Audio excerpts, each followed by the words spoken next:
va essayer de continuer ce que nous avons fait. Alors, donc, on s'est arrêté la dernière fois sur une vue globale de ce que nous allons voir et nous allons faire tout au long de ce cours. Alors, je voudrais d'abord, la première chose que je vous ai demandé la dernière fois,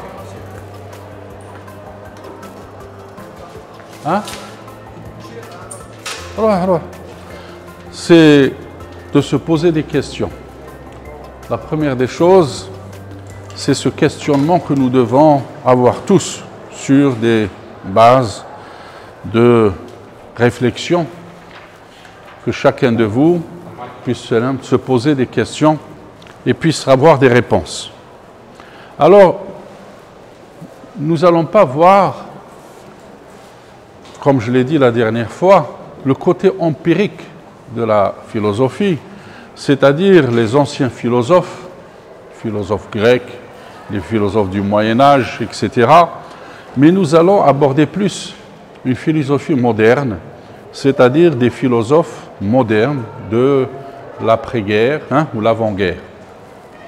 C'est-à-dire des philosophes qui ont marqué l'histoire, parce qu'il faut dire que les philosophes de la science, c'est-à-dire les philosophes qui se sont plus intéressés à la science du point de vue discipline, sont des philosophes qui sont apparus après la Première Guerre mondiale et surtout deux courants qui se sont opposés, des philosophes entre les deux guerres mondiales.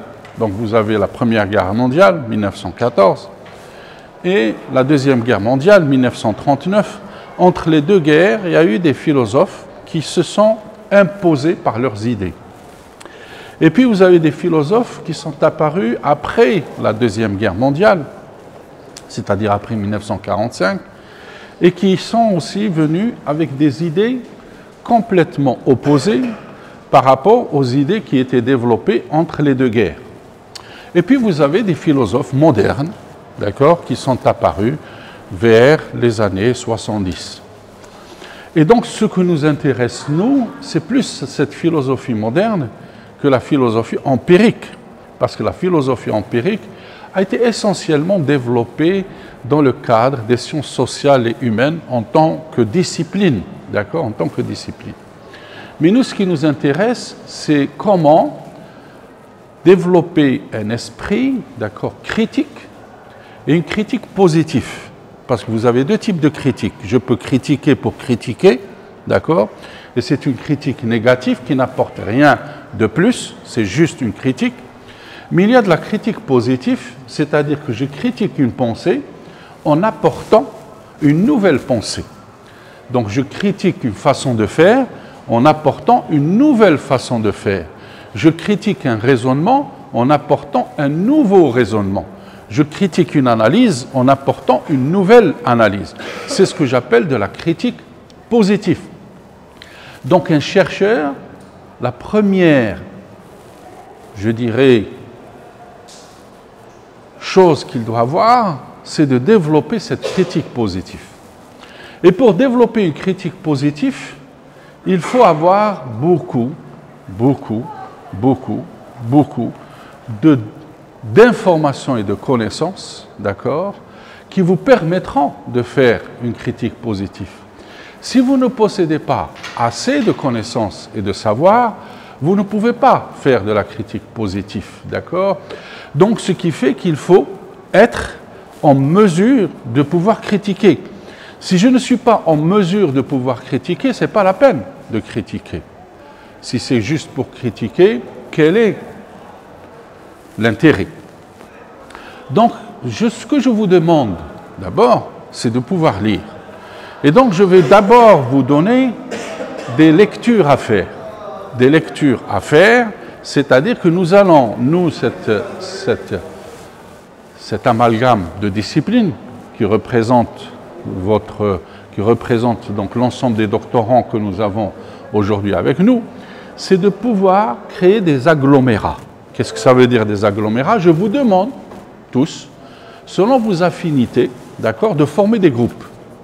Ce n'est pas à moi de former des groupes, mais c'est à vous de former des groupes, d'accord, d'une dizaine de personnes. d'accord, former des groupes d'une dizaine de personnes. Donc je vous demande tout d'abord de pouvoir réfléchir entre vous et de former des groupes d'une dizaine de personnes. Chaque groupe, on va lui attribuer une façon de penser. Chaque groupe, on va lui attribuer une façon de réfléchir. Donc chaque groupe est censé être représenté une pensée philosophique. Chaque groupe est censé représenter une pensée philosophique. Ça veut dire une pensée philosophique, ça veut dire une façon de faire, une façon de s'exprimer, une façon d'analyser et une façon d'aborder les problèmes. Donc ça, c'est la première chose que je vous demande.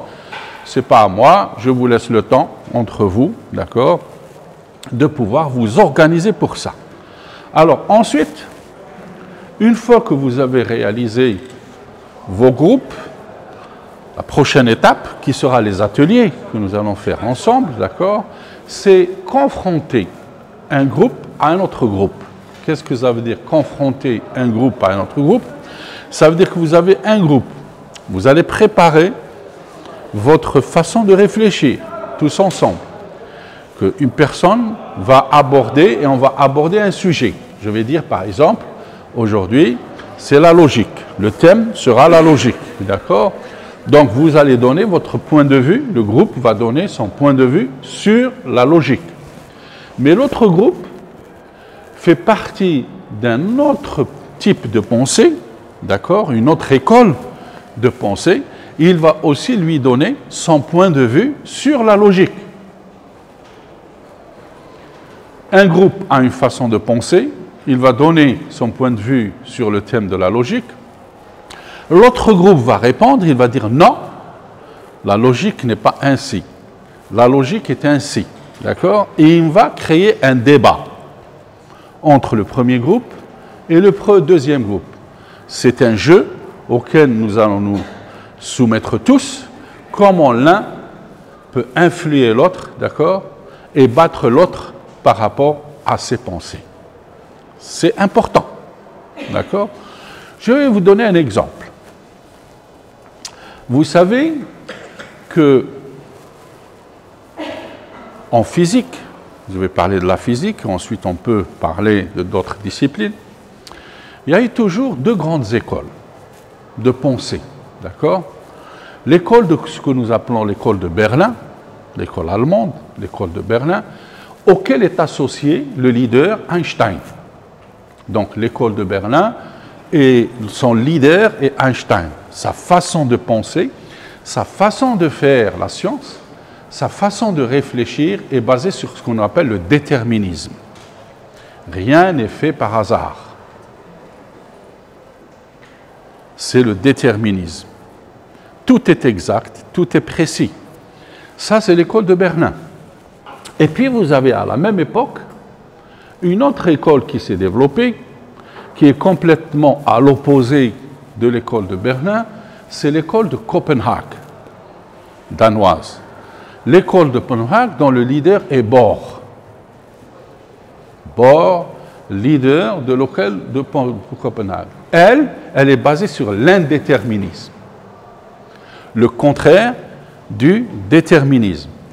Donc, et chaque année, il y avait un congrès qu'on appelle le congrès de Solvay. Le congrès de Solvay réunissait tous les grands penseurs à l'époque dans la physique, que ce soit ceux de l'école de Berlin ou que ce soit ceux de l'école de Copenhague. Et chacun venait défendre sa chapelle. Chacun venait défendre ses idées. Chacun devait prouver à l'autre qu'il avait raison.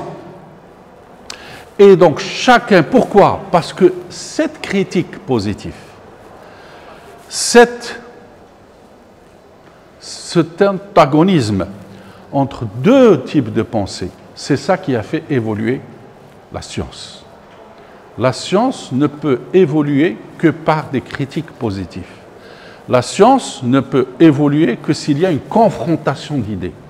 S'il n'y a pas de confrontation d'idées, la science ne peut pas se développer. Donc ce que nous allons faire, c'est cet exercice qui va vous permettre, vous, de savoir réfléchir, de savoir défendre des idées. Parce que savoir défendre des idées, c'est quelque chose d'important dans la vie. Ça veut dire que je ne suis pas un suiviste. Parce que si je ليجي يحكي لي حكاية ونأمن بهذيك الحكاية ما عندي حتى موقف في الحياة. الموقف في الحياة هام جدا. Parce que c'est ça qui va me donner une personnalité. Et un chercheur, c'est d'abord une personnalité. Parce que à chaque fois un chercheur اللي اليوم يأمن بحاجة وغدو يأمن بحاجة واحدة أخرى وغدو يعاود يأمن بحاجة واحدة أخرى ما عندهاش شخصية. إثبات الشخصية هي بإثبات المواقف. إثبات الشخصية هو بإثبات المواقف. Donc, si je dois avoir une personnalité, c'est que je dois avoir des principes. Et mes principes, c'est ma façon de penser et ma façon de réfléchir. Donc, c'est ainsi que nous devons faire pour que vous développez cet esprit. Et pour faire ceci, il faut lire. Sans la lecture, vous ne pourrez jamais avoir de la critique positive. Parce que pour défendre quelque chose, il faut que j'argumente. L'argumentation dans la science est importante. Si je n'argumente pas, si je n'apporte pas les preuves de ce que je dis, ça ne veut rien dire, mon raisonnement. Mon raisonnement doit faire par les preuves. Donc voilà, donc ce que je vous demande, c'est cette première phase qui va nous permettre de faire ce premier atelier qui sera ce que j'appelle les ateliers de confrontation d'idées. Premier atelier, l'atelier de confrontation d'idées. Le deuxième atelier que j'ai développé moi-même comme un jeu que j'appelle le radius. Le radius, c'est-à-dire le rayon. C'est que chacun, je vais être au centre, et nous allons créer des rayons, plusieurs cercles autour de moi. Chaque cercle représente un degré de progression dans ma pensée. Ça veut dire que tout le monde va être dans le premier cercle, parce que chacun a un niveau, et ensuite on va passer à des niveaux supérieurs. Et à chaque fois, je vais poser des questions. Et à chaque fois que celui qui va répondre et qui va défendre sa pensée pourra accéder à un niveau supérieur d'un cercle, c'est-à-dire voyager dans le cosmos, et le cosmos, c'est ça l'imagination pour nous. Alors, nous allons faire ces choses-là pour essayer que la philosophie ne vous apparaisse pas comme quelque chose d'abstrait, quelque chose qui ne nous apporte rien dans la vie. Ça, c'est comment on va s'organiser pour ce cours. Alors aujourd'hui, on va voir quelque chose de fondamental dans la science. La question que je vais vous poser, est-ce que la science explique ou est-ce que la science décrit? هل العلم يوصف أم يشرح؟ هل العلم يوصف أم يفسر؟ هل العلم يفسر أم العلم يوصف؟ Est-ce que la science explique ou est-ce que la science décrit? Parce que là, généralement, quand un enseignant parle ou quand un étudiant parle, il dit « Je vais vous expliquer. » Ça ashrah lakum. Est-ce qu'il a raison ou est-ce qu'il n'a pas raison? Est-ce que pour vous, la science explique ou est-ce que la science ne fait que décrire les choses? Alors, qu'est-ce que vous pensez? La science explique ou la science décrit? Qui sont pour la science explique? Levez la main, ceux qui sont pour la science explique.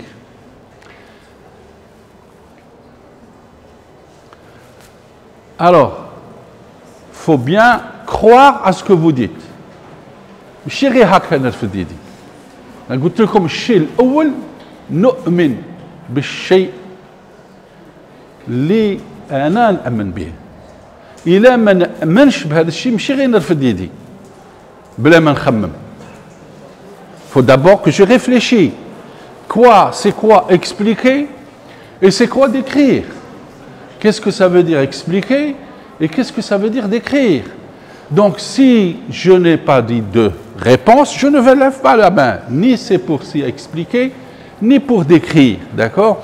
Mais si c'est juste pour lever la main et faire partie d'une catégorie qui dit que la science explique, ou d'une catégorie qui dit que la science décrit, sans que j'ai des arguments, sans que je sois sûr, ce n'est pas la peine de le faire. Donc ça, c'est la première chose que vous devez maîtriser en vous-même. La première chose que vous devez maîtriser en vous-même, c'est de prendre position.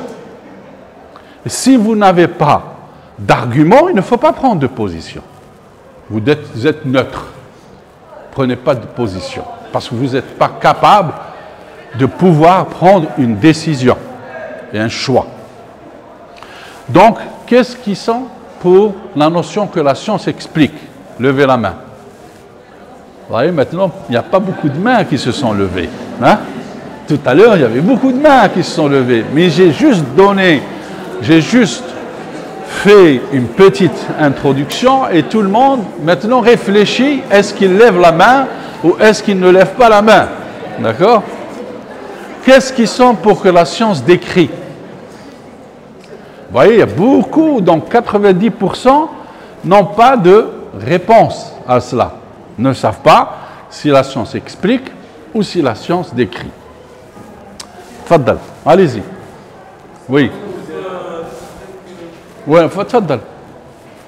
Qui nous donne des informations, mais l'écriture pour plusieurs informations.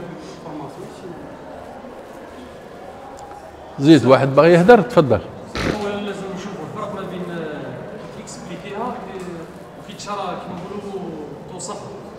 استاذ السيونس هو علم كيما نقولوا الناس توصلوا ليه وراه دقيق كيما نقولوا محسوب. تسمى ماكش راح تزيد تشرح. كي تشرح يعني تضيف من عندك. بصح كي توصف كيما هي يعني دير كوبي كولي كيما نقولوا. تسمى استاذ بما انه هذه السيونس تسمى ديكرير. D'accord. ماشي اكسبليك. D'accord. Tu raisonnes. تفضل. تفضل. عندي ظاهرة قبل ما نفسرهاش لازم الأولى نوصفها معناتها نوصفها باش نشوفها نتعرف عليها معناتها نسميها بركانيتور مش عارف خسوف ولا لازم توصفها ومن بعد تشرح كيفاش راهي تزرع معناتها السيونس راهي يدير فيهم تيزوج ماشي غير يروح. D'accord. تفضلي. Un scientifique, tout d'abord, il chauffe avec un phénomène. Maintenant, il chauffe un phénomène, l'objectif, il y a une modélisation. Une corrélation avec la théorie اللي عندنا. Parfait. Donc, la science permet de حاجة اللي رانا نشوفوها نديروها sous forme d'une corrélation qui relie la théorie les connaissances et les prérequis du scientifique avec ce phénomène. Parfait. Donc, décrire. Décrire pour vous. En général, dans la science, on analyse le phénomène, l'interaction, puis on essaie de fixer des règles, des termes, des équations pour essayer de simplifier le phénomène en cours, comme la vitesse par exemple. La vitesse, ce n'est pas un phénomène qu'on peut voir, mais on a la loi qui l'explique. Parfait. Alors, je vous pose une autre question, avant d'avancer. Est-ce que la notion d'expliquer et de décrire est universelle pour toutes les sciences? هل مفهوم تفسير والوصف هو نفس الشيء لكل أنواع العلوم؟ Est-ce qu'un biologiste réfléchit de la même façon qu'un mathématicien? Parfait. Est-ce qu'un géographe réfléchit de la même façon qu'un physicien? Pourquoi? Chacun a sa logique, hein, qui est reliée à sa discipline. كل واحد له منطق له علاقة العلم اللي هو مختص فيه. Donc la première des choses, nous ne pouvons pas avoir la même type d'analyse. Nous ne pouvons pas avoir le même type d'analyse. Si c'est pour moi expliquer, la science est expliquée dans ma discipline, pour un autre, c'est d'écrire dans sa discipline. Donc ça veut dire que cette notion d'explication et de description est subjective. Elle n'est pas absolue. ليس مطلقة. Elle n'est pas absolue. Elle est subjective, selon le sujet qui m'intéresse moi.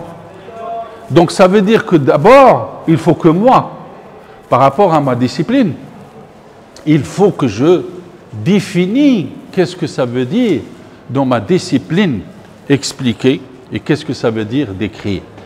Donc d'abord, moi-même, par rapport à ma discipline, je dois définir ce que c'est la notion d'explication et ce que c'est la notion de description. Ensuite, je peux étendre ma façon de penser pour les autres disciplines. Mais d'abord, que j'ai mon propre point de vue par rapport à ma discipline. Alors, ceci n'est pas nouveau. Ça a toujours tourmenté les scientifiques. Ça a toujours été un débat contradictoire entre ceux qui disent que la science explique et ceux qui disent que la science décrit. Tout le monde n'est pas unanime. Chacun, chaque chercheur, chaque scientifique, depuis l'avènement de la science, essaye de pouvoir imposer une idée qui est soit la science explique, soit la science décrit. Donc, ce n'est pas tout le monde qui est d'accord. Et celui qui a le plus réfléchi à essayer d'imposer son idée est Stephen Weinberg. Stephen Weinberg est un physicien prix Nobel de physique. Prix Nobel de physique que pour lui, il a argumenté. C'est-à-dire que, علاه راني نقول لكم هذا الشيء، ماشي نقول أنا باللي العلم يفسر ولا العلم يوصف وخلاص. لا، خاصني ندافع على الموقف تاعي. خاصني نأتي بالبراهين que la science explique ou la science décrit. Ce n'est pas simplement en disant oui, la science. Non, par des éléments, par un raisonnement, par une méthodologie, par une analyse, je dois arriver à ce résultat. باش نكون أنا متيقن وراني مأمن باللي العلم يفسر ولا العلم يوصف. ماشي غير هكا وهمية بفاçon وهمية. Non, il faut que ça soit une chose absolue par rapport à moi. Et donc Stephen Weinberg, lui, a développé une logique par rapport à lui pour arriver à dire que la science explique. Et à travers son analyse d'un article qu'il a écrit, que je vous suggère de lire, où il dit, c'est un article dont le titre est « Est-ce que la science explique ou décrit ?» d'accord ? Il fait une analyse à travers l'histoire des philosophes modernes, comment chacun a pu développer des idées pour que lui arrive à la conclusion de dire que la science explique. Parfait. Alors, qu'est-ce que ça veut dire? Tout d'abord, comme j'ai dit, nous allons nous restreindre aux philosophes du XXe siècle. Nous allons nous restreindre à des philosophes du XXe siècle. Pourquoi nous allons nous restreindre à des philosophes du XXe siècle? Pourquoi je ne suis pas allé trop loin? Parce que la science moderne, la science qui a apporté des preuves, la science qui a fait progresser ce monde, c'est la science du XXe siècle. Les grandes révolutions théoriques, les grandes révolutions technologiques sont apparues au XXe siècle. la révolution industrielle, la révolution électronique, hein, la révolution informatique, la révolution du voyage dans le cosmos, hein, c'est le XXe siècle. Les grandes théories de mathématiques, les grandes théories de physique, c'est le XXe siècle. Donc ça veut dire que si nous devons aborder cette notion d'explication, cette notion de description, nous pouvons le faire qu'à travers ceux qui ont vécu cette période, ceux qui ont assisté à cette révolution. Et ceux qui sont assistés à cette révolution, ce sont les philosophes de cette période-là. Et donc, comme j'ai dit, nous les avons séparés entre deux groupes, entre ceux qui sont entre les deux guerres et ceux qui sont après la guerre.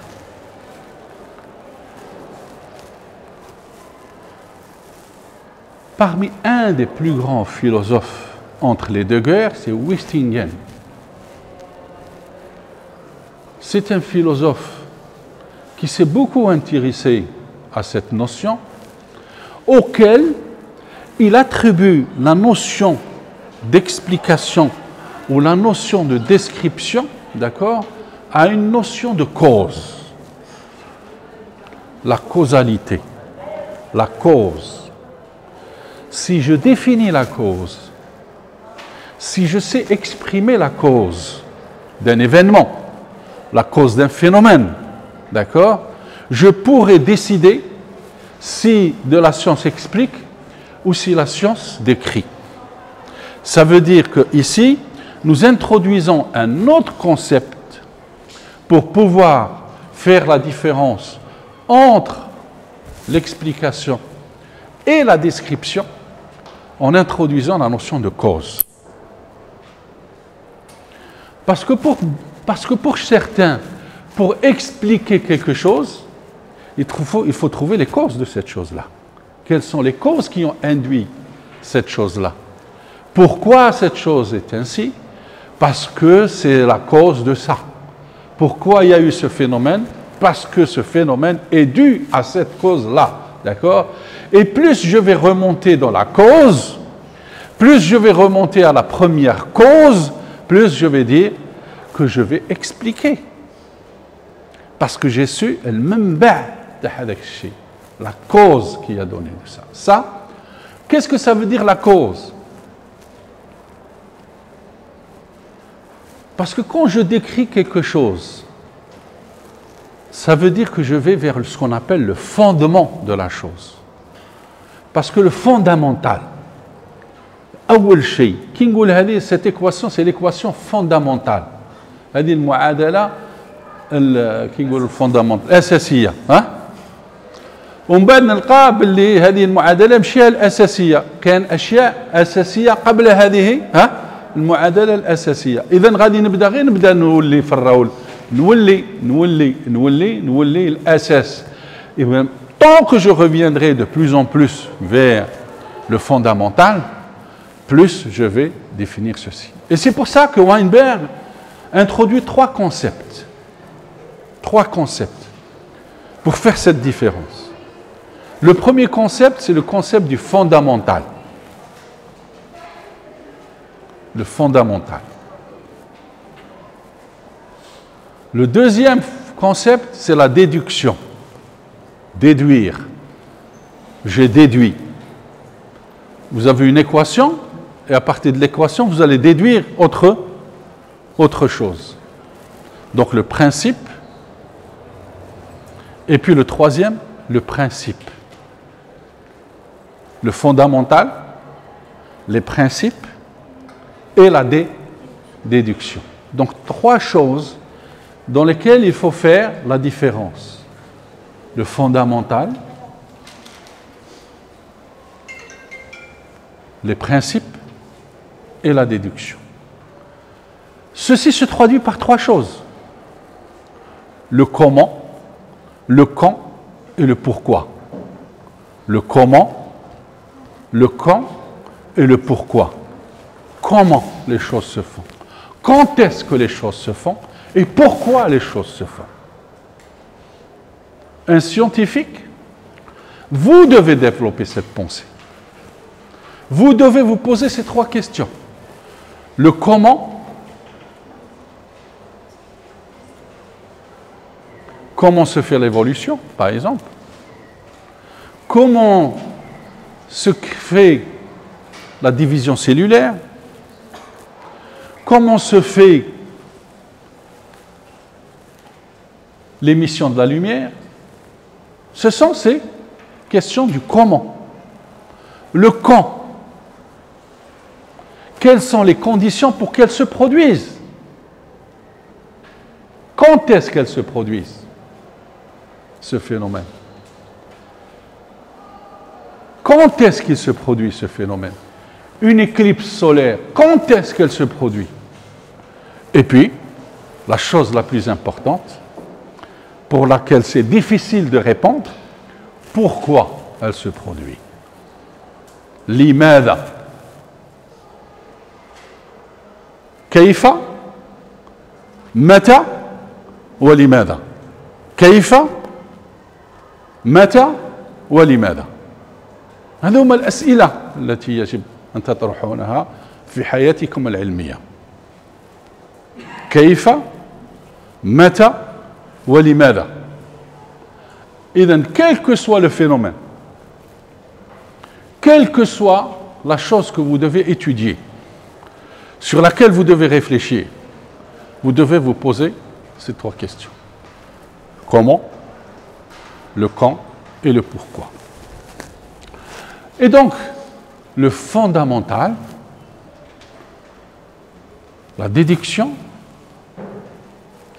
et les principes. Et puis vous avez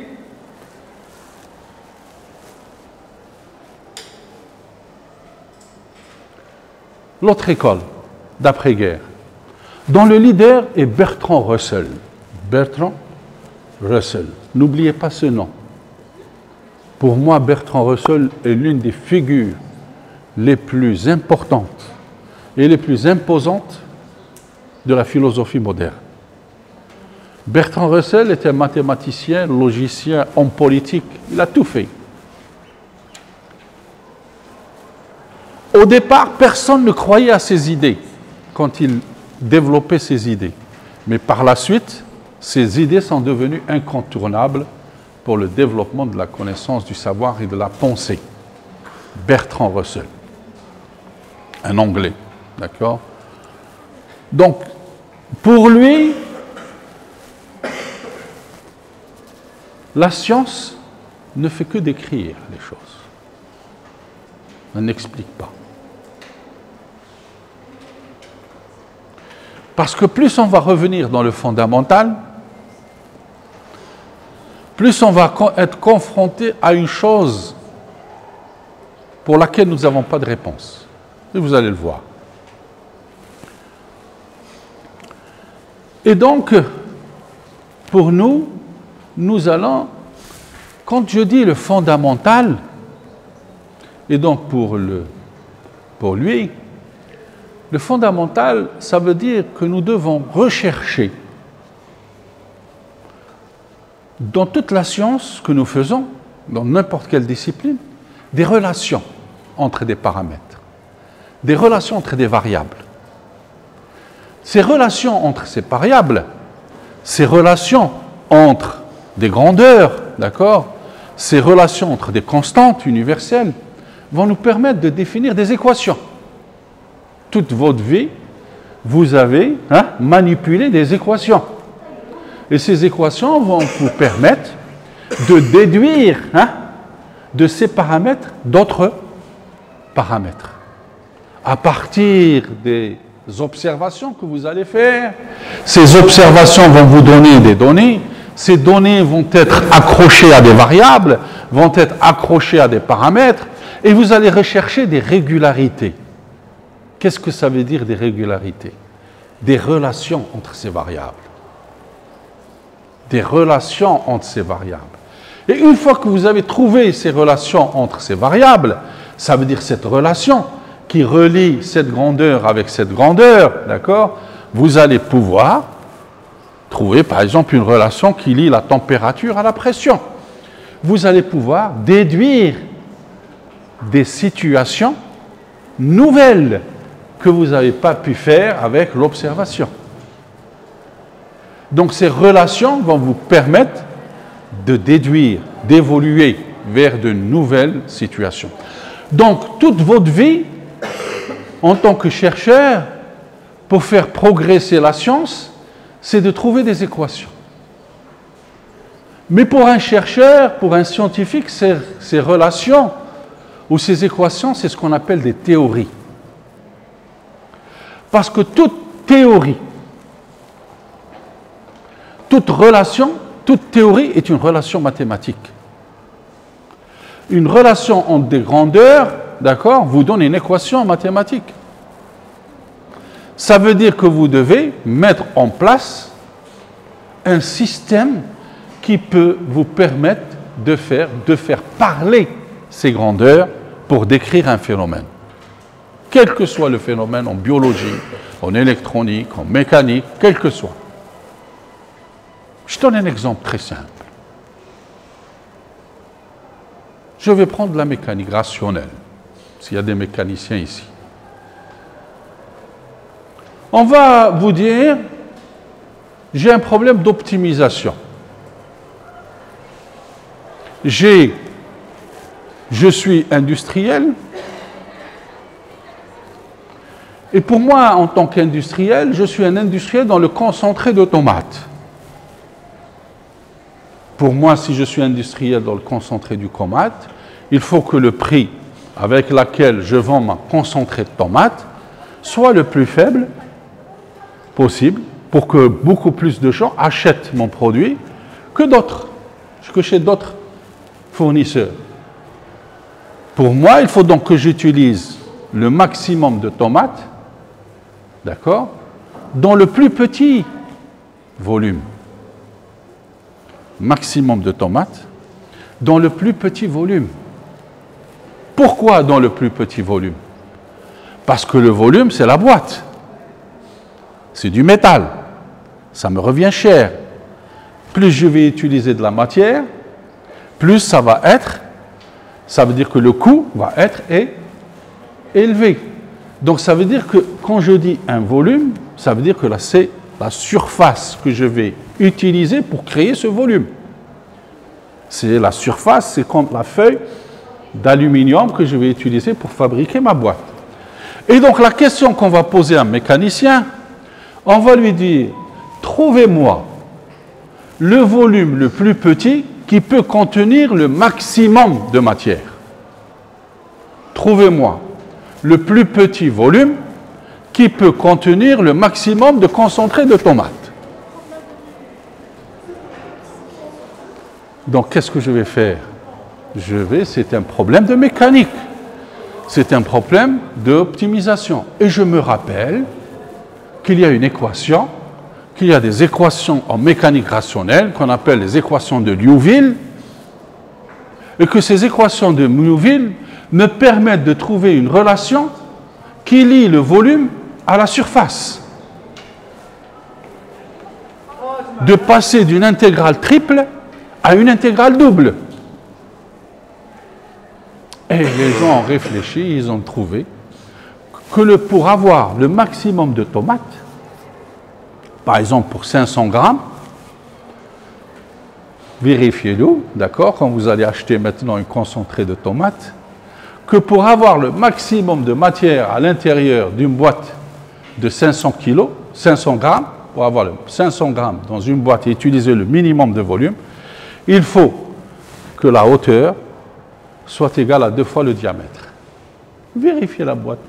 Vous allez trouver que la hauteur d'une boîte est égale à 2 fois le diamètre. Ça veut dire que cette forme d'optimisation va me permettre d'optimiser mon volume et ma surface grâce à une équation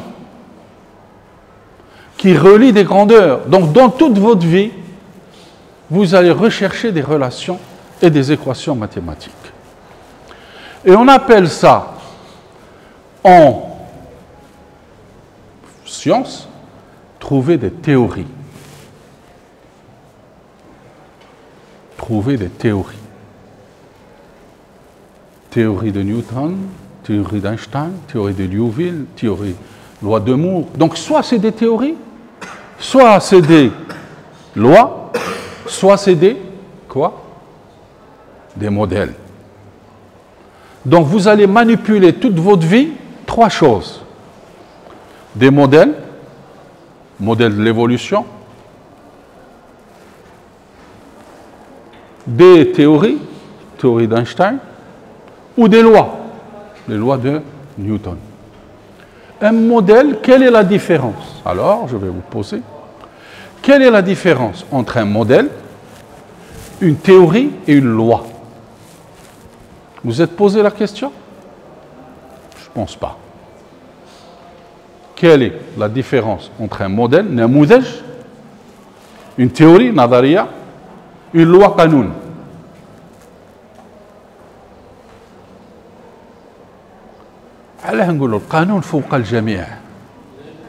Ça veut dire que la loi, c'est elle qui est la plus haute dans la hiérarchie de la science. Ensuite, Jimoraha Nadariya, une théorie. Ensuite, Jimoraha, un modèle. Ça veut dire que أكون في أعلى مستوى العلم إذا اقترحت قوانين ثم إذا اقترحت نظريات ثم إذا اقترحت نماذج. Donc la loi est au-dessus de tout. قانون فوق الجميع. Que ce soit dans la justice ou que ce soit dans la science. Donc ça veut dire qu'une loi, elle est universelle. Qu'est-ce que ça veut dire une loi? Elle est universelle. القانون يطبق على الجميع بلا تفرقة. Donc une loi dans la science, elle s'applique à toutes les sciences. Elle est universelle. La théorie n'est pas universelle. تطبق على des situations bien définies. Une théorie s'applique à des situations bien définies. Elle ne s'applique pas à tout. Quelle est la différence entre un modèle et une théorie? Alors, quelle est la différence entre un modèle et une théorie?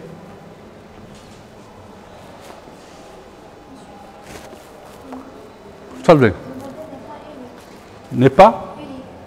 D'accord. Mais pas unique, oui. C'est une bonne réponse, mais qui a encore des insuffisances. Ça peut être changé. Hein? On peut changer le modèle. C'est normal. Même les théories, on peut les changer.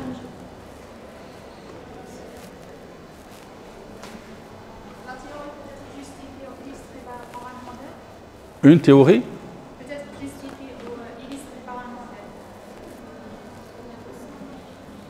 Si, ça peut exister, ça peut exister.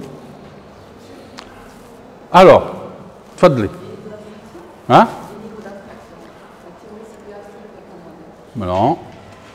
C'est un modèle relié plusieurs paramètres. Oui. Oui. Vous vous approchez. Alors, loi, théorie, modèle. Loi, théorie, modèle. Tous les trois sont des relations mathématiques. Tous les trois, c'est des relations mathématiques. C'est des relations qui lient des grandeurs. Des grandeurs physiques, des grandeurs chimiques, des grandeurs biologiques, des grandeurs électroniques, tout ce que vous voulez. On appelle ça, en mathématiques, un système formel. Que ce soit une loi, que ce soit une théorie, que ce soit un modèle, on appelle ça un système formel. N'oubliez pas, la science est un système formel. Mathématiquement, la science est un système formel. Un système formel. Alors, comment, maintenant, vous êtes un scientifique, vous allez être des futurs chercheurs, et vous voulez créer un modèle, ou une théorie, ou une loi. Comment vous l'allez faire? Tout en sachant que c'est un système formel. Alors, 3 principes fondamentaux.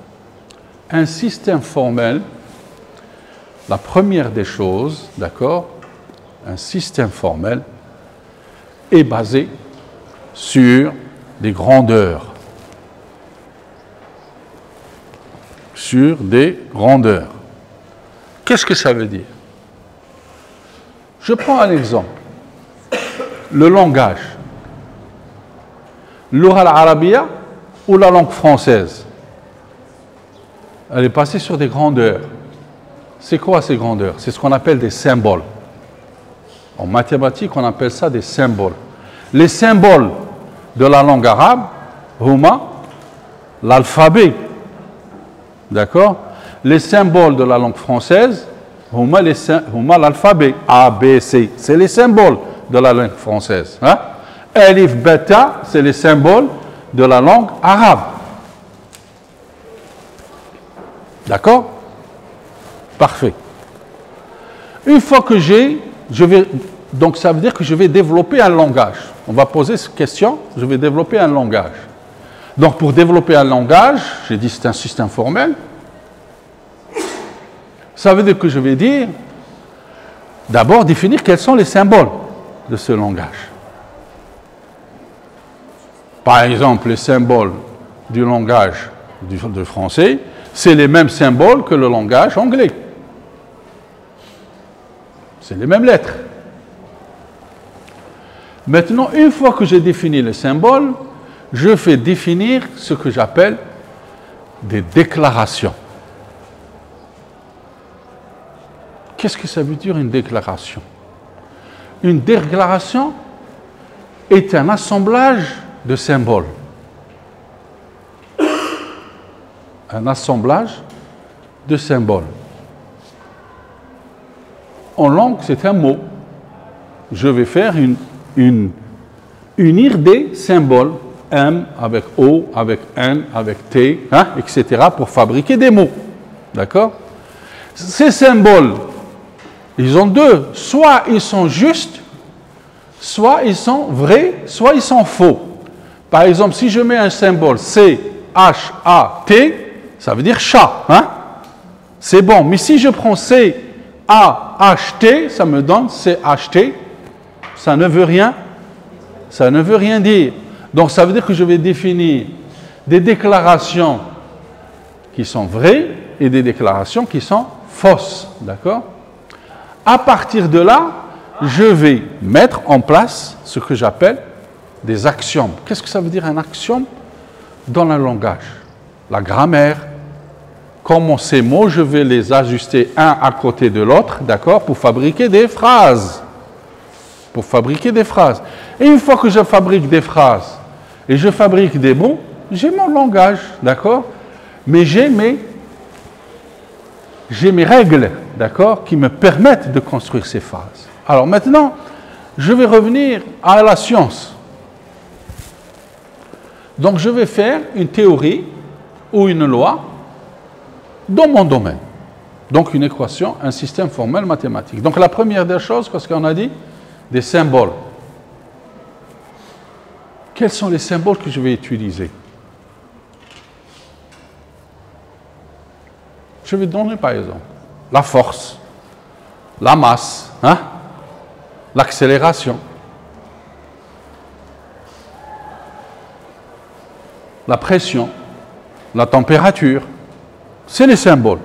Donc P, T, F, M, gamma, V, T, etc. Ensuite, je définis des axiomes. Un axiome en mathématiques, qu'est-ce que ça veut dire? Qu'est-ce que ça veut dire un axiome en mathématiques? C'est une déclaration que j'admets vraie et que je ne peux pas démontrer. C'est quelque chose que j'admets qu'elle est vraie, mais que je ne peux pas démontrer. C'est ça que ça veut dire un axiome en mathématiques. Troisième des choses, les règles de dérivation. Les règles de dérivation. Qu'est-ce que ça veut dire, les règles de dérivation? Ça veut dire qu'à partir de cette action que j'ai écrite, je peux trouver toute autre grandeur que je cherche. Ça veut dire qu'à partir de cette action et à partir des règles de dérivation que je vais définir, je peux prédire. Je peux faire des prédictions. C'est-à-dire que je vais aller au-delà de l'expérience que je sais que j'avais fait et que je veux trouver autre chose cachée derrière les expériences que j'ai faites.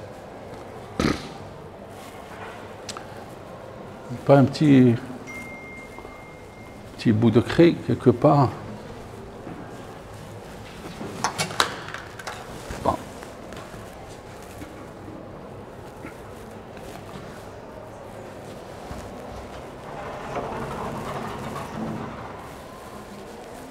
Un petit bout, hein? Voilà, hein? On va prendre quelque chose de très simple que vous connaissez tous.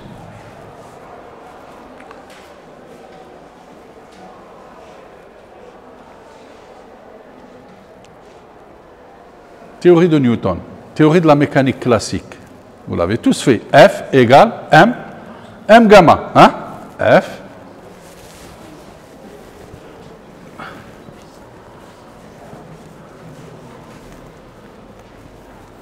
F égale M. Je تعرفوها كاع. مشتوها من الليسي وانتم تعرفوها هذه. La force égale la masse fois l'accélération. D'accord? C'est la théorie de la mécanique classique ou la théorie de Newton. Hein? Donc, dans cette théorie-là, Newton, qui fait توصل لهذا الشيء؟ كيف توصل لهذا الشيء؟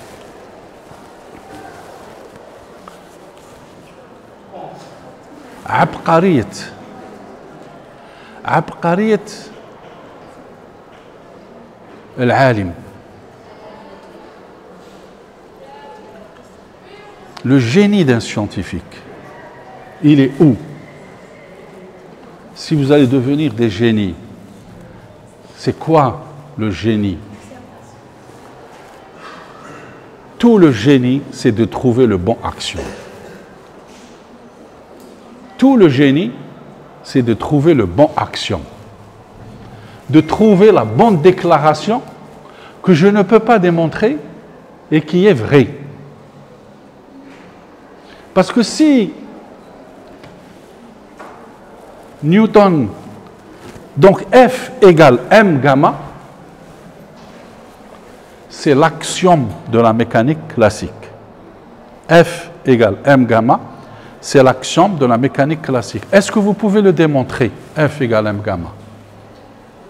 Vous pouvez le vérifier par l'expérience. Dertu TP, hein? D'accord? Vous mesurez une force, d'accord? Vous avez une masse, d'accord? Vous allez trouver, et vous mesurez l'accélération, et vous allez trouver que vous avez des données de la force, les données de la masse, les données de l'accélération, et vous allez trouver qu'ils répondent à cette relation. Donc, c'est le bon axiome. Qui fait Newton? عبقرية. Parce qu'il peut dire que l'axiome égale F égale M gamma au carré. Mais ça va donner quelque chose de faux. Hein? Mais autre chose, elle a des symboles. Est-ce que vous pouvez trouver une force toute seule dans la nature? Une force toute seule dans la nature. Est-ce que vous pouvez trouver une masse toute seule dans la nature? Est-ce que vous pouvez trouver une accélération toute seule dans la nature? Impossible. Ils sont toujours reliés par cette relation. تقدروش تلقوا منفردة قوة منفردة إذا كانت قوة لديها علاقة مع الكتلة ولا عندها مع التسرع ها؟ Mais vous ne pouvez pas trouver une force toute seule. Vous ne pouvez pas trouver une masse toute seule. Hein?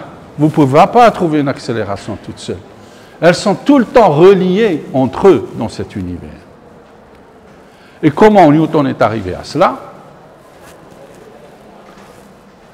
Donc, l'abqariya, c'est de trouver le bon axiome. Maintenant, l'abqariya الثانية à Newton, c'est de trouver les règles de dérivation. C'est-à-dire connaissant l'accélération, connaissant la masse, connaissant la force, est-ce que je peux connaître la position d'un objet? Est-ce que je peux connaître la vitesse de mouvement de cet objet, c'est-à-dire X et V, d'accord? Qui fait? C'est en trouvant les règles de dérivation qui me permettent d'une grandeur mesurée de trouver une autre grandeur que je ne peux pas mesurer. Et c'est ainsi que Newton a introduit la première fois dans l'histoire le calcul différentiel. Le calcul différentiel, c'est-à-dire la notion de dérivée et la notion d'intégrale. Donc en intégrant ou en dérivant cette équation, je trouve X et V. En intégrant X, V ou la gamma, je peux trouver. Donc je peux passer de X à V, de V à gamma ou ainsi de suite, en dérivant ou en intégrant. Donc le calcul différentiel. Donc Newton, abqariyat Newton, l'axiome, ou les règles de dérivation. Et les règles de dérivation, c'est-à-dire l'adkhala, مفهوم جديد في الرياضيات اللي هو le calcul différentiel اللي ما كانش متواجد في ذاك الوقت. C'est ça le génie. C'est-à-dire il est physicien et en même temps mathématicien. Il a développé des mathématiques. Parce que les mathématiques n'étaient pas encore ما كانوش متواجدين في ذاك الوقت. Donc il fallait de l'imagination باش يتوصل إلى هذاك الشيء. D'accord? إذا قارنا نيوتن مع أينشتاين. أينشتاين من بعد راح دار نظرية التناسب la relativité restreinte et la relativité générale. Aussi, c'est une équation mathématique. ولكن ما هي la différence؟ لأن المؤرخين يحطوا نيوتن في أعلى درجة على أينشتاين. المؤرخين يقول لك واحد كما نيوتن يجي في حياة الإنسانية كل 500 سنة. وواحد كما أينشتاين يجي كل تقريبا 100 سنة. شخصية كما أينشتاين تبرز كل 100 سنة. وشخصية كما نيوتن تبرز كل 500 سنة. إذن نيوتن هي نقولوا الحبة المفقودة. Ça veut dire que نيوتن عالي جدا بالنسبة إلى أينشتاين. لماذا؟ Parce que qui جا أينشتاين tout l'arsenal mathématique كان واجد. Les règles de dérivation كانوا كلش كاينين. ولكن وقت نيوتن ما كان كاين والو. خرج من منعدم من الانعدام وجد كل هذا الشيء. وباش تكون عندكم فكرة نيوتن وين تجا هذا الإلهام هذا؟ صار له كيما احنا في وقتنا جا الكوفيد وقعدنا في ديارنا يقري في كامبريدج جات اون ايبيديمي تاع سكون ابل لا بيست نوار. دونك كاع الدنيا قالوا لهم قعدوا في دياركم. جامعة بلعت دونك هو قاعد في داره مدة 6 أشهر.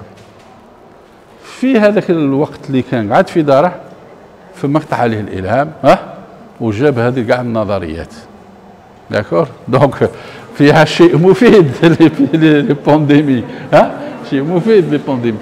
Donc هذه c'est une théorie, ولكن ما هي la loi؟ بس ما هو الفرق بين لا ميكانيك تاع نيوتن ولا ميكانيك تاع اينشتاين؟ ما هو الفرق بين الميكانيك الكلاسيكيه تاع نيوتن والميكانيك السلبيه، ها، لا ميكانيك لا relativité restreinte de Einstein.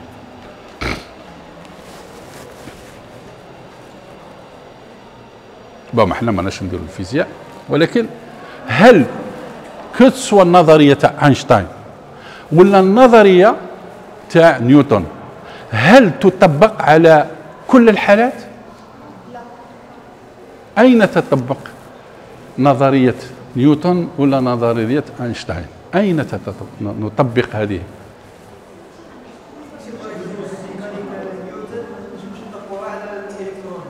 Ah. Donc ça veut dire que ce soit la mécanique classique ou la relativité restreinte ne s'applique qu'à des choses macroscopiques ou là des grande échelle, soit dans le cosmos, hein, soit dans la vie pratique. Mais à l'échelle de l'infiniment petit, à l'échelle de l'infiniment petit, fait asghar ashya, à l'échelle nanométrique, à l'échelle des atomes, à l'échelle des électrons, je ne peux pas appliquer ni la théorie de Newton, ni la théorie d'Einstein. Donc ça veut dire que c'est pour ça, donc une théorie, qu'est-ce qu'elle a? Elle a des limites. Mais une loi n'a pas de... Ah, attendez, une loi, toujours, Sayyid Newton, hein? اللي منها اللي خلق هذه la loi وما زالت تمشي هذه la loi de la gravitation universelle. قانون الجاذبية، hein? F égale M prime, hein? D'accord, G sur R au carré. إذن كتلتين، hein? مسافة بينهم R، hein? القوة، hein? الجاذبية بينهم، وهذه المعادلة تطبق على الحاضر اللي نشوفوه، تطبق ثاني على الأطوم، على الذرات، ها، موديل دو بور، ها.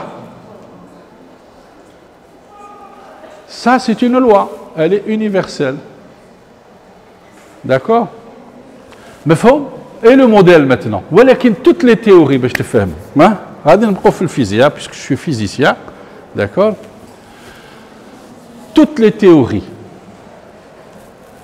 que ce soit des théories, les théories, les paramètres هادو اللي بيناتهم كيما راكم تشوفوا، ها، شكاين هنا حاجة، شكاين. Qu'est-ce qu'il y a une grandeur?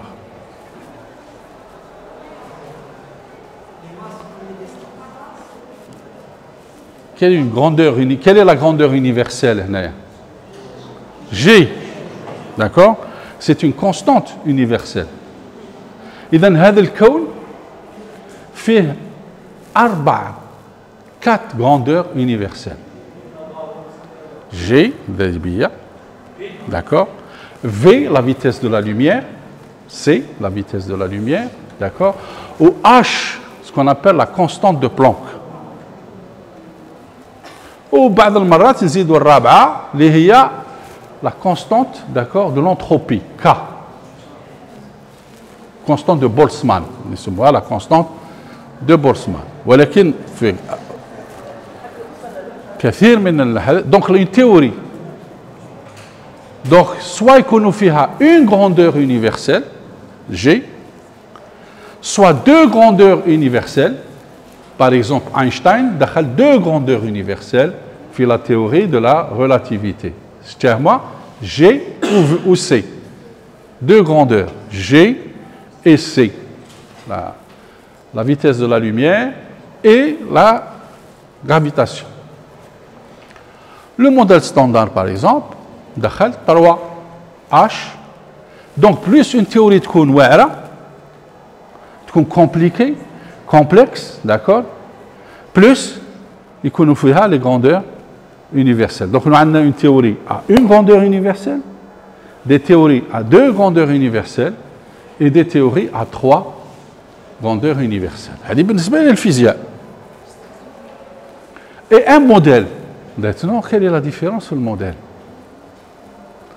Un modèle, vous pouvez avoir jusqu'à 11, 12, 13, 14. Hein? Ce ne sont plus des grandeurs universelles. Ce sont des paramètres ajustables. Vous direz l'expérience. Vous avez un modèle. Vous allez تلصقوا له هذا البارامتر هذا البارامتر هذا البارامتر وتجي عندكم une équation بصح elle غير مطبقه غير على l'expérience اللي درتوها نموذج. C'est pour ça نسموها نموذج par rapport à l'expérience اللي راكم ديروا فيها. وهذوك سي دي بارامتر اجوستابل تقعدوا نتوما تزيدوا وتنقصوا حتى يعطيكم الريزولتا اللي يشان. ما عندهم حتى اساس، ما عندهم حتى مفهوم هذوك البارامتر، ما عندهمش ان سونس هذوك لي بارامتر ما عندهمش ان سونس. ولكن هنا في ان تhéorie les paramètres elles ont un sens, c'est des grandeurs universelles. Donc فهمتوا quel est le modèle entre une théorie et un modèle expérimental. مفهوم. Alors maintenant, à partir de ça,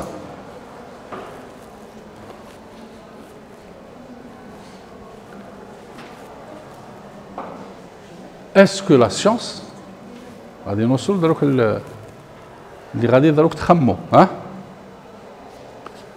loi, théorie, modèle. Est-ce que la science peut expliquer?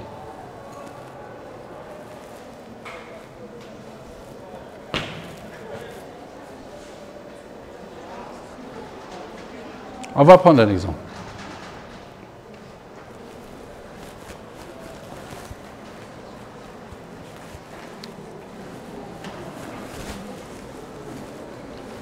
J'ai une pièce de monnaie.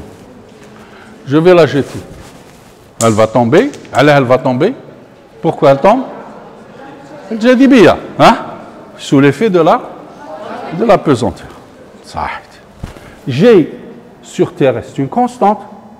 G est une constante. Oui. Parfait. Mais qu'est-ce que vous remarquez? Que cette pièce, quand je vais la jeter, regardez bien, plus elle va s'approcher de la Terre, plus elle va s'accélérer. Chauffe. Hop, comme bchouya d'zdel. Est-ce que vous pouvez m'expliquer ceci?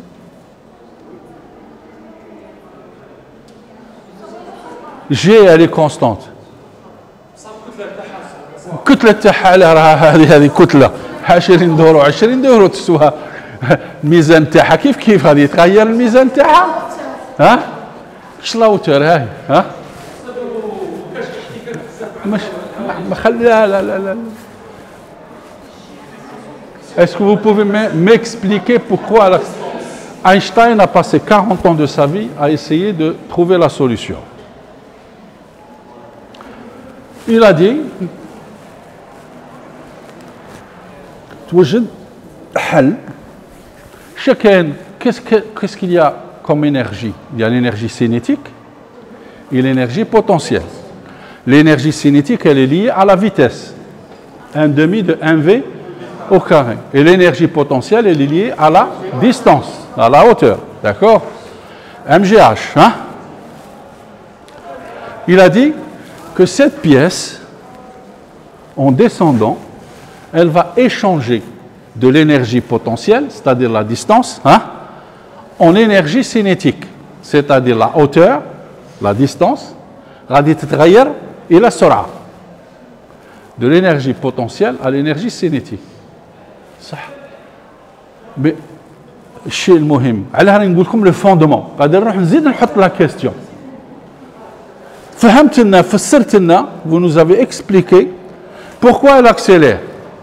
Qu'il y a échange entre énergie cinétique, de l'énergie potentielle qui se transforme en énergie cinétique اللي تعطيها أكثر سرعة. بدروك نروح الفوندمون، ولكن كيف هذه l'énergie potentielle s'est transformée en énergie cinétique? Comment cette énergie potentielle s'est transformé en énergie cinétique. كيف؟ Allahu a'lam.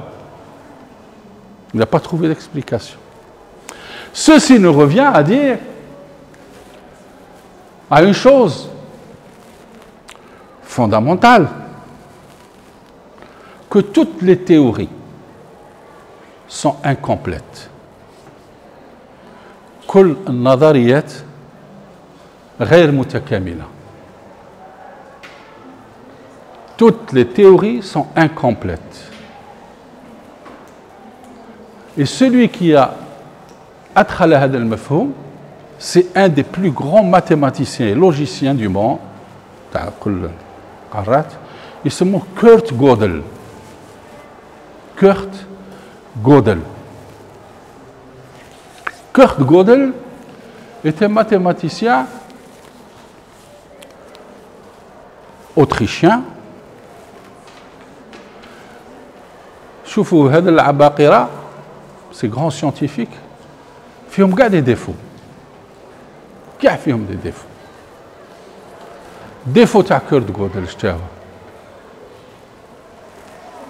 يخاف بزاف من لي بكتيري ويموسوس في حياته.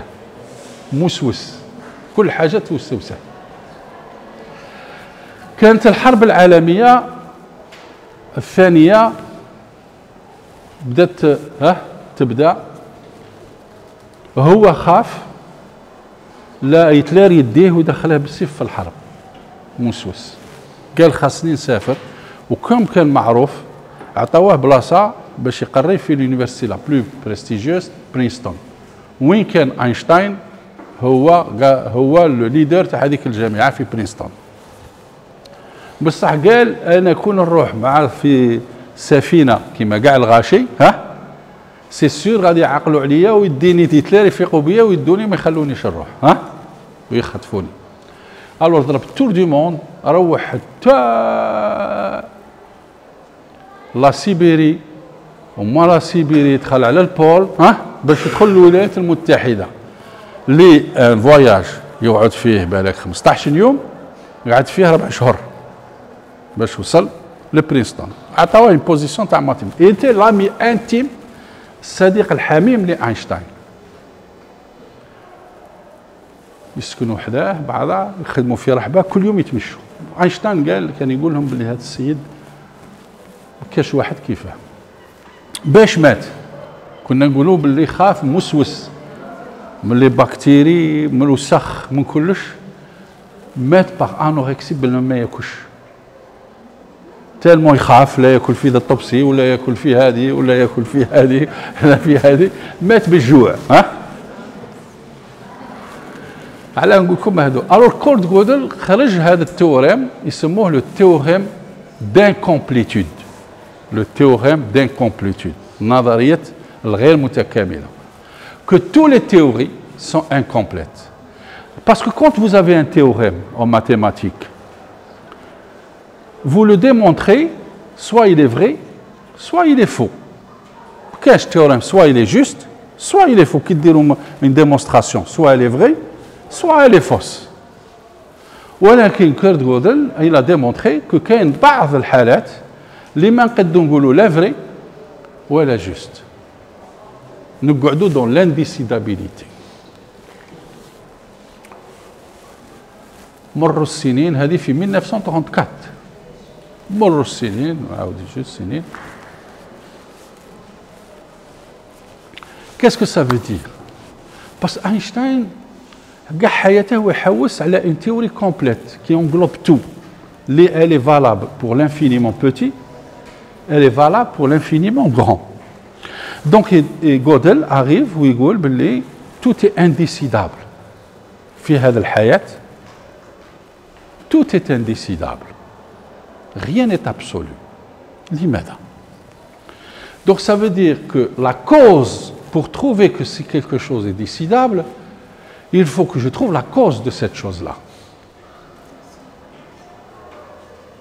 Et si je suis dans un ensemble fermé, où je ne peux pas décider de ce qui se passe, ça veut dire que la cause d'accord, ne peut pas être dans l'intérieur de cet ensemble. Que la cause qui peut me donner la solution à tout, qui est complète, ne peut se trouver qu'à l'extérieur de cet ensemble. Et puisque nous faisons partie d'un univers, cet univers, qu'est-ce qu'il est? Il est matériel, maddi, il est temporel, hein, le temps, et il est spatial, l'espace. Nous sommes dans un univers qui est défini par le temps, puisque zaman, il faut, hein, par l'espace, par la matière. D'accord? Donc l'univers dans lequel nous vivons, il est matériel, il est temporel, il est spatial. Donc la cause, pour me donner la solution à tout, elle ne peut pas être à l'intérieur de cet ensemble. Donc la cause ne peut pas être matérielle, ne peut pas être temporelle et ne peut pas être spatiale. Ça veut dire que cette cause est à l'extérieur de cet univers, donc elle est immatérielle, elle est atemporelle, les zaman ma عندهاش معنى, ou elle est aspatiale, où l'espace n'a pas de sens. Ça ne peut être que Dieu. Donc pour expliquer, et celui qui peut tout expliquer n'est que Dieu. Puisque nous n'arrivons pas à trouver une théorie complète, plus nous allons aller vers le fondement des choses, plus nous allons décrire de plus en plus aller vers une solution, mais à un moment, il y a une limite. Pour dire qu'elle est, il faut qu'elle soit en dehors de l'espace dans lequel je suis. Et quelque chose qui est en dehors de l'espace, il ne faut pas qu'elle est comme nous. Nous évoluons dans le temps, dans l'espace et dans la matière. Elle ne peut être que différente de l'espace, du temps et de la matière. Ça peut être quelque chose اللي الوقت ما عندهش, hein, اللي الزمن ما كانش, اللي الفضاء pour lui ما كانش, hein, l'espace ما كانش, اللي المادة ما كانش. Ça peut être que Dieu. Donc la cause de cet univers, ça ne peut être que Dieu. Donc أنا هذا الموقف تاعي, hein. Donc pour moi, la science n'explique pas. Vous décrivez des phénomènes. Quand vous faites des expériences, vous décrivez une expérience, mais vous ne l'expliquez pas. Vous l'expliquez à votre niveau, hein? Mais plus vous allez dans le fondamental, hein? Plus غادي تتوسعوا, hein? في تفسيرها, plus غادي تغرقوا. إذا أنا بالنسبة إلي العلم يوصف ولا يفسر. دونك دائما نقولها للطلبه تاعي ونقولها للاساتذه, باسكو حنا عندنا عاده, جو في فوز اكسبليكي. هذايا غادي نفسر لكم, غادي نشرح لكم, ها, لا غادي نوصف لكم, ها, الاشياء, لي فينومين. وشكرا pour aujourd'hui. Donc posez maintenant des questions, hein, sur ce que nous avons vu. Donc انا علاه راني نقول لكم مثلا خمموا, كل واحد يخمم. أعطيتكم مواقف, أعطيتكم أشياء. Maintenant, posez des questions. تفضل. Théorème de Gödel. Voilà. Tous les théories sont incomplètes. Hein? لا هو ماشي تhéorème, ما عندهاش théorème, هو c'est une démonstration, d'accord? هو راح pour la démonstration ce qu'on appelle la théorie des nombres, ce qu'on appelle en arithmétique les suites de Peano, hein? C'est un peu compliqué. خاطر هذا الشيء غادي من بعد, خاطر علاه فاهمكم في هذا العالم هذا اللي رانا فيه, هذا الكوسموس اللي رانا فيه, كاين ثلاث أشياء مهمة.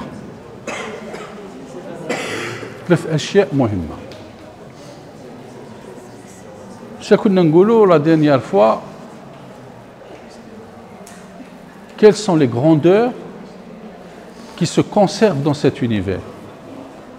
ما هي الأشياء qui se conservent dans cet univers. Quelles sont les choses qui se conservent dans cet univers? 1. La conservation de l'énergie. La conservation de l'énergie.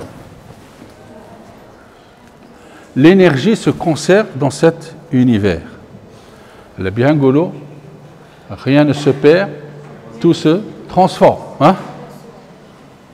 C'est-à-dire l'énergie thermique, toute l'énergie mécanique, ou l'énergie mécanique, tout les sous forme d'énergie thermique, mais l'énergie totale se conserve. C'est la première des choses.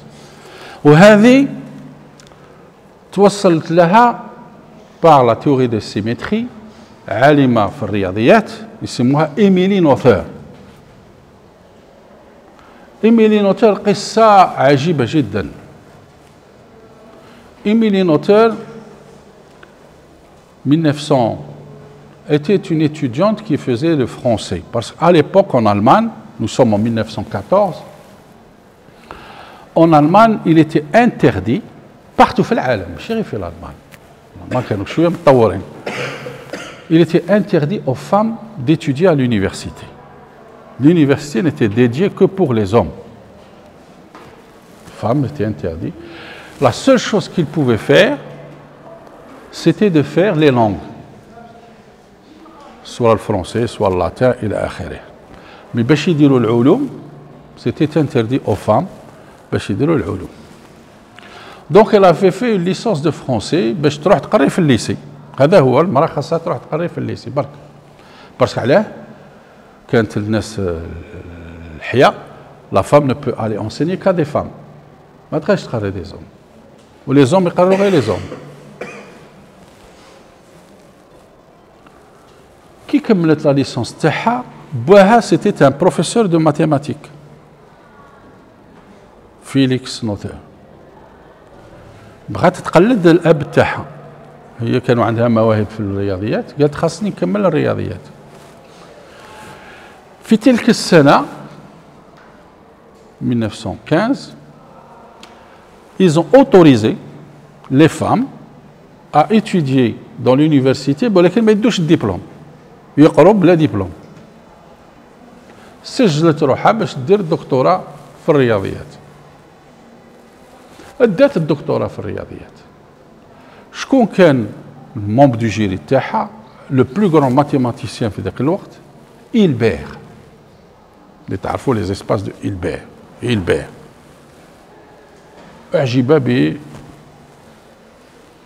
بذكائها. Il lui a proposé باش تجي تقري في الجامعة اللي هو شيف دو ديبارتمون مارتيها هي لونيفرسيتي دو غوتينغن. ولكن لو ديبارتمون الأساتذة تاع الديبارتمون قال له أنت مهبول تجيب لنا مرأة تقري في الديبارتمون تاعنا. La femme est destinée pour les 3 cas en Allemagne. 3 cas. Kuchen, Kuscheln und Kinder. C'est-à-dire la femme دير الكوزينة تجيب الذراري وتروح للإجليز. هذه هو المهم تاع المرأة. وانت راك باغي تجيبها لنا ها تقري في الديبارتمون تاعنا. إلا باتايي إلبير إلا باتايي وجابها تقري في الديبارتمون ولكن à une condition باش ولكن الاسم تاعها ما خصهاش يخرج. تقري باسم إلبير وبلا راتب. رانا في 1918 باش تشوفوا بلي حقوق المرأة ها ما في أوروبا ها وحتى لهنا اللي يولوا شوية ها اللي يطوروا شوية. ولكن 1918 المرأة ما عندهاش الحق تدرس في الجامعة. ودونك الذهنيات اللي كانت عند الألمان المرأة كوزينة البز والإنجليز كما نقولوا احنا الجامعة ها. Elle est faite pour ça. Et donc en 1918, elle sort un théorème qui a bouleversé les mathématiques. C'est ce qu'on appelle le théorème 10 millinothaires, qui est basé sur les symétries. Les فهمت باللي هذو les trois choses qui se conservent dans l'univers, qui est la conservation de l'énergie, la conservation du moment, de la quantité de mouvement, et la conservation du moment angulaire. Qu'est-ce qu'elle a dit?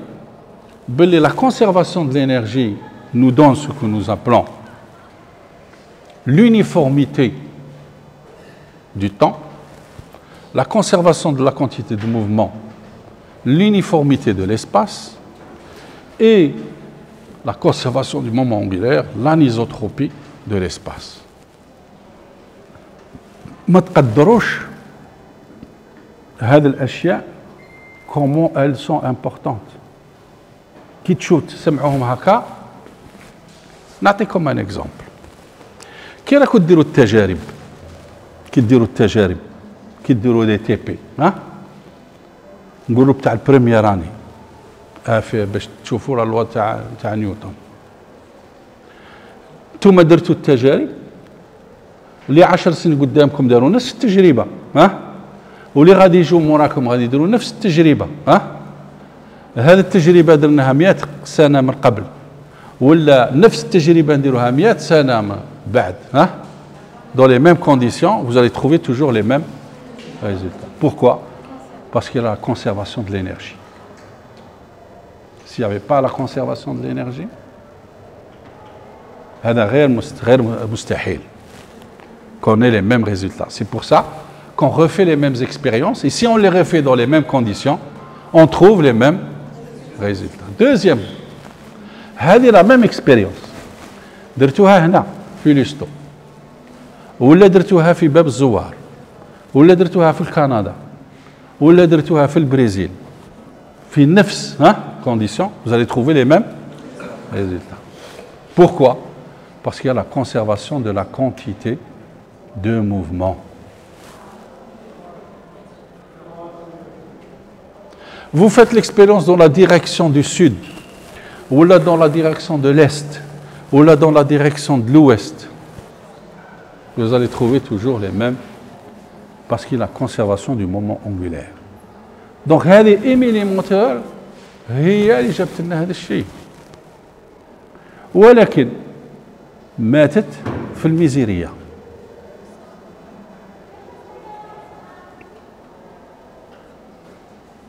عاد كان عندها مواقف التحدى الرسمي ردود الراتب مام كي راحت الولايات المتحدة parce qu'après elle est partie enseigner aux États-Unis. Elle est morte dans la misère. علاه نقول لكم هذا العباقرة عندهم كل واحد وعنده un idéal اللي يأمن به. Et un scientifique, il a des principes. Et c'est pour ça que la philosophie va vous permettre d'avoir des principes. اللي ما تتأنفليوش عليهم تقعدوا عليهم مدى الحياة. وشكرا.